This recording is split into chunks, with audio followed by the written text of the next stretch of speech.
Bonjour à tous. Cette vidéo a pour objectif de vous expliquer comment enregistrer un document, une photo, une image, un document PDF, un document Word, dans ce registre universel, dans cette blockchain qui s'appelle Universal Ledger of Evidence. L'utilisation de cette blockchain est gratuite et les informations sont anonymisées. 4 étapes obligatoires, 3 étapes optionnelles.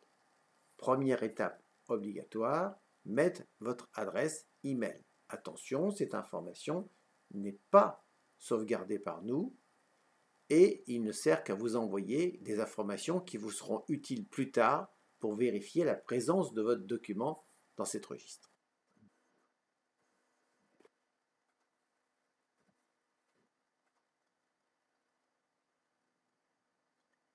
Deuxième information obligatoire, votre nom ou un pseudo, si vous voulez absolument utiliser un pseudo.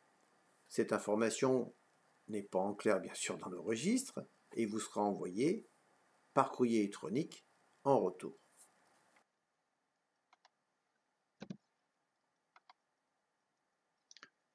Troisième information obligatoire, vous devez rentrer un mot de passe. Là, doublement attention, ce mot de passe n'est enregistré nulle part, sauf bien sûr dans l'empreinte du registre de la blockchain, mais il ne vous sera pas retourné en clair dans votre courrier électronique. Faites attention à bien le sauvegarder si vous souhaitez retrouver la trace de votre document. Quatrième information, cliquez ou déposez votre document dans la zone prévue pour le calcul de l'empreinte.